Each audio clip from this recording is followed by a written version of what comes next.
Istilah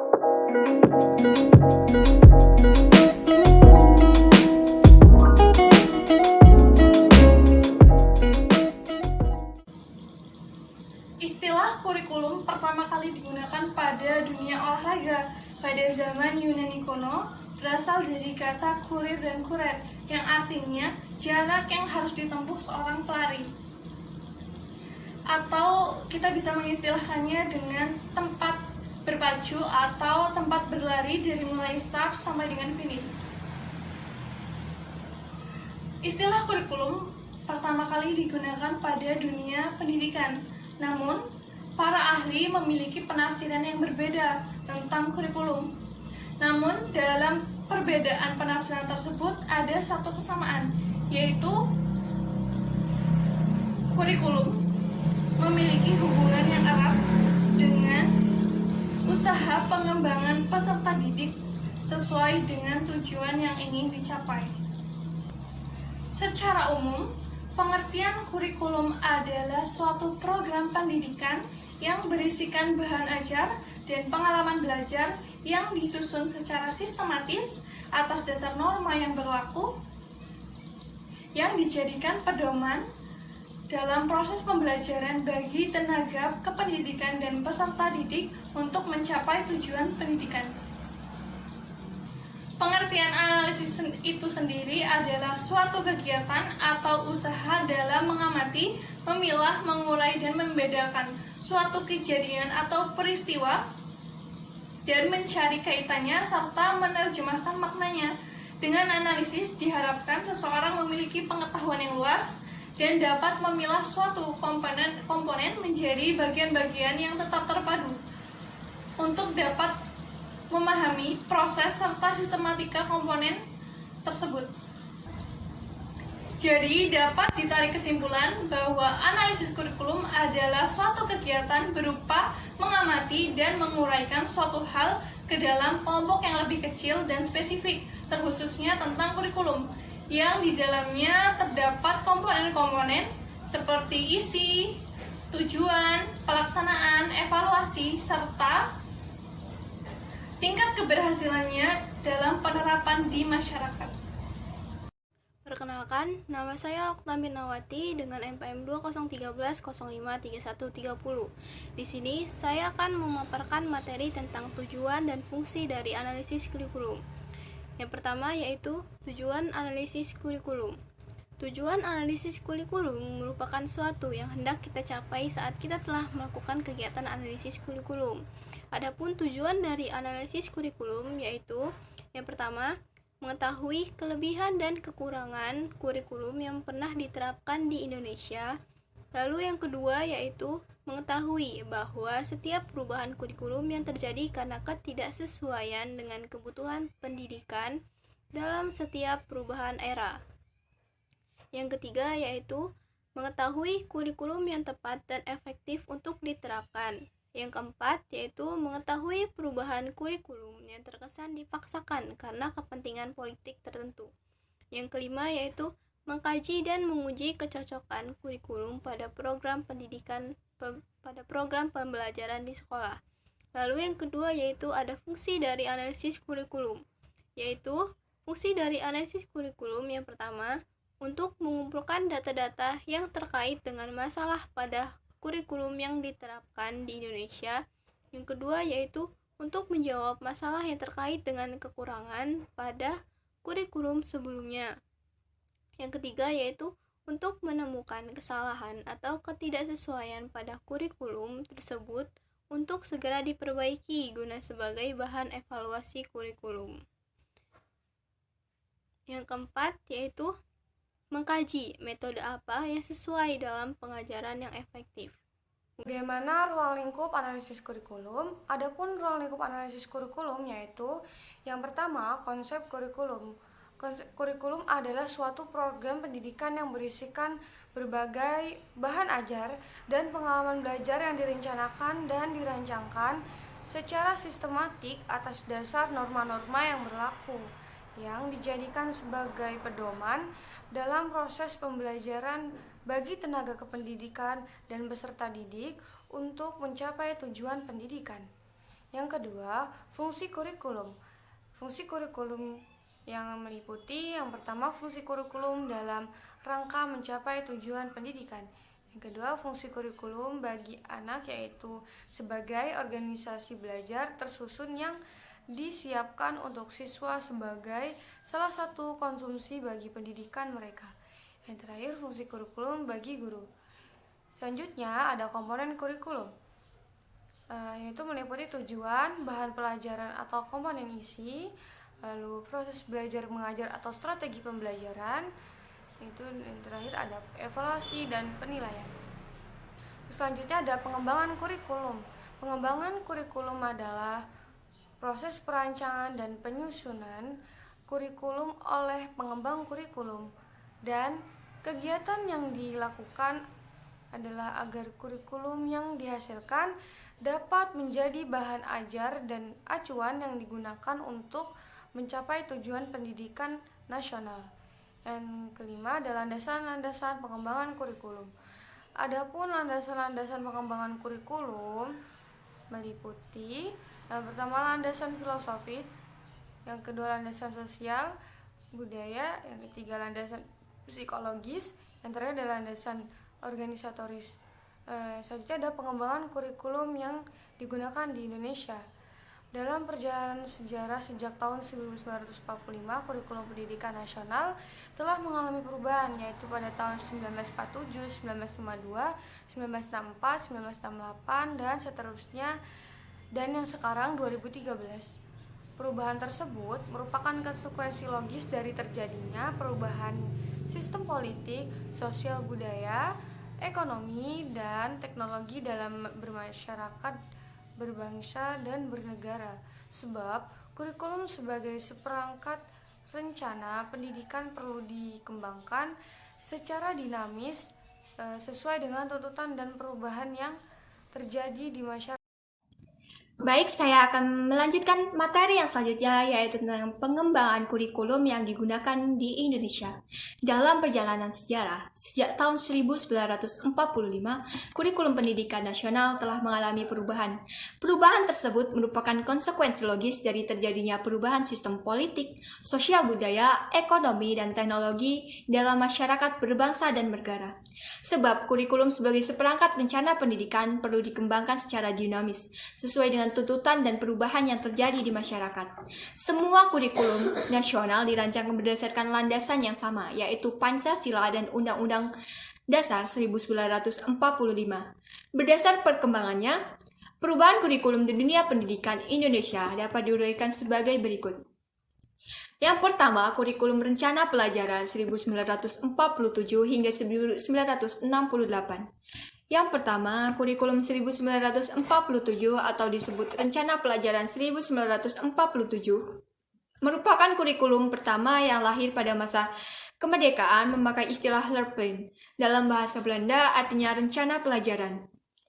Perubahan kisi-kisi pendidikan lebih bersifat politis, yaitu dari orientasi pendidikan Belanda ke kepentingan nasional. Asas pendidikan yang ditetapkan adalah Pancasila. Pada saat itu, kurikulum pendidikan di Indonesia masih dipengaruhi sistem kolonial Belanda dan Jepang, sehingga hanya meneruskan yang pernah digunakan sebelumnya. Rencana Pelajaran 1947 boleh dikatakan sebagai pengganti sistem pendidikan kolonial Belanda karena suasana kehidupan pendidikan sebagai development conformism yang lebih menekankan pada pembentukan karakter manusia Indonesia yang merdeka dan berdaulat dan sejajar dengan bangsa lain di muka bumi ini. Pada rencana pembelajaran ini belum difokuskan pada ranah kognitif, namun ditunjukkan untuk pendidikan watak dan perilaku, sehingga materinya pun meliputi kesadaran bernegara, bermasyarakat. Materinya juga dihubungkan dengan kegiatan sehari-hari serta memberikan perhatian terhadap kesenian dan pendidikan jasmani. Rencana pendidikan pelajaran 1947 ini baru digunakan di sekolah-sekolah pada tahun 1950, yang mana dalam rencana pelajaran ini memutar dua hal pokok, yaitu daftar mata pelajaran dan jam pengajarannya, serta garis-garis besar pengajaran yang disingkat GBP. Yang kedua adalah kurikulum 1952 atau Rencana Pelajaran Terurai 1952. Adanya kurikulum ini merupakan penyempurnaan kurikulum sebelumnya, merinci setiap mata pelajaran sehingga dinamakan Rencana Pelajaran Terurai 1952. Kurikulum ini sudah mengarah pada suatu sistem pendidikan dan mulai menata tujuan. Fokus rencana pelajaran tidak hanya pada pendidikan watak dan perilaku saja, tetapi aspek kognitif sudah mulai diperhatikan. Selain itu, pengembangannya juga sudah mulai meluas atau pada saat itu disebut dengan pengembangan pancawadana, yang mana mencakup daya cipta, rasa, karsa, karya, dan moral. Mata pelajarannya pun sudah diklasifikasikan dalam 5 kelompok bidang studi, yaitu yang pertama moral, yang kedua kecerdasan, ketiga emosional atau artistik, yang keempat adalah keprigelan atau keterampilan, yang kelima adalah yang terakhir jasmania. Silabus pembelajaran juga cukup jelas, yaitu seorang guru mengajar satu mata pelajaran. Pada masa itu juga dibentuk kelas masyarakat, yaitu sekolah khusus bagi lulusan SR6 yang tidak melanjutkan ke SMP. Kelas masyarakat mengajarkan keterampilan seperti pertanian, pertukangan, dan perikanan. Tujuannya agar anak tak mampu sekolah ke jenjang SMP bisa langsung bekerja. Yang ketiga adalah kurikulum 1964 atau Rencana Pendidikan 1964. Pokok-pokok pikiran kurikulum 1964 adalah bahwa pemerintah mempunyai keinginan agar mendapat pengetahuan akademik untuk pembekalan pada jenjang SD. Kurikulum 1964 juga menitik beratkan pada pengembangan daya cipta, rasa, karsa, karya, dan moral yang kemudian dikenal dengan istilah pancawadana. Pada saat itu, pendidikan dasar lebih menekankan pada pengetahuan dan kegiatan fungsional praktis yang disesuaikan dengan perkembangan anak, sehingga pembelajaran dipusatkan pada program pancawadana, yaitu pengembangan moral, kecerdasan, emosional artistik, keprigelan, dan jasmani. Cara belajar dijalankan dengan metode yang disebut gotong royong terpimpin. Selain itu, pemerintah menerapkan hari Sabtu sebagai hari krida. Maksudnya, pada hari Sabtu, siswa diberikan kebebasan berlatih kegiatan di bidang kebudayaan, kesenian, olahraga, dan permainan lainnya, sesuai minat dan bakat siswa. Kurikulum 1964 adalah alat untuk membentuk manusia Pancasyalis dan Sosialis Indonesia dengan sifat-sifat seperti pada ketetapan MPRS nomor 2 tahun 1960. Kurikulum 1964 bersifat separate subject curriculum yang memisahkan mata pelajaran berdasarkan 5 kelompok bidang studi pancawadana atau sistem 5 aspek perkembangan, yaitu perkembangan moral, perkembangan intelijensia, perkembangan emosional artistik, perkembangan keprigelan, dan perkembangan jasmania. Sistem pancawadana ini dapat diuraikan menjadi beberapa mata pelajaran. Yang pertama adalah perkembangan moral, meliputi pendidikan pemasyarakatan dan pendidikan agama atau budi pekerti. Yang kedua adalah perkembangan intelijensia, meliputi bahasa Indonesia, bahasa daerah, berhitung, dan pengetahuan alamiah. Yang ketiga, perkembangan emosional atau artistik, meliputi seni sastra atau musik, seni lukis atau seni rupa, seni tari, seni drama. Yang keempat, perkembangan keprigelan, meliputi pertanian atau peternakan, industri kecil atau pekerjaan lainnya, atau pekerjaan tangan, atau koperasi atau tabungan, dan keprigelan lain. Yang kelima, perkembangan jasmania, meliputi pendidikan jasmania dan pendidikan kesehatan. Fokus kurikulum 1964 ini lebih menekankan pada pengetahuan kegiatan fungsional praktis. Pada kurikulum 1964 ini, arah pendidikan mulai menambah lingkup praksis, dalam pengertian bahwa setiap pelajaran yang diajarkan di sekolah dapat dikorelasi positif dengan fungsional praksis siswa dalam masyarakat. Kurikulum masa ini dapat pula dikategorikan sebagai correlate curriculum. 4. Kurikulum 1968. Kurikulum pertama sejak jatuhnya Soekarno dan digantikan Soeharto, bersifat politis dan menggantikan Rencana Pendidikan 1964 yang dicitrakan sebagai produk Orde Lama. Kurikulum ini bertujuan membentuk manusia Pancasila sejati kuat dan sehat jasmani, mempertinggi kecerdasan dan keterampilan jasmani, moral, budi pekerti, dan keyakinan beragama. Kurikulum 1968 merupakan perwujudan dari perubahan orientasi pada pelaksanaan Undang-Undang 1945 secara murni. Cirinya, muatan materi pelajaran bersifat teoristis, tidak mengaitkan dengan permasalahan faktual di lapangan. Titik beratnya, ada materi apa saja yang tepat diberikan kepada siswa di setiap jenjang pendidikan. Isi pendidikan diarahkan pada kegiatan mempertinggi kecerdasan, keterampilan, serta pengembangan fisik sehat dan kuat.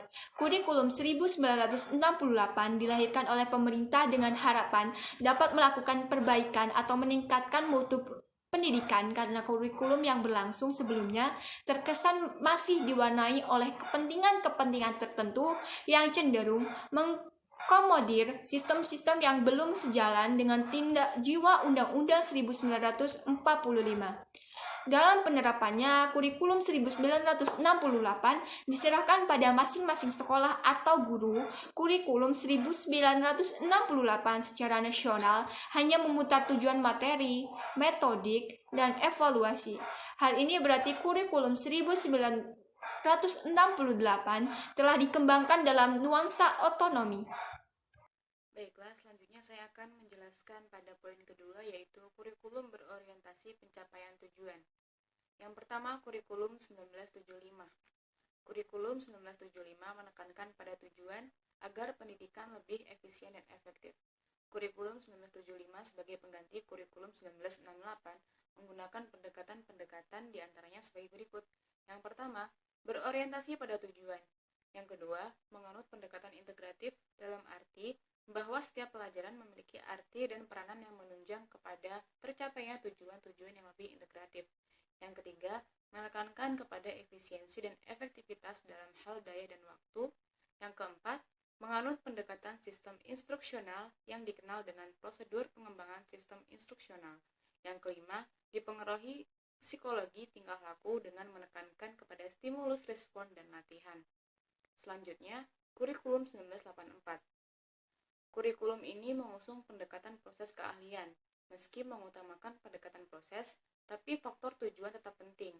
Kurikulum ini juga sering disebut kurikulum 1975 disempurnakan.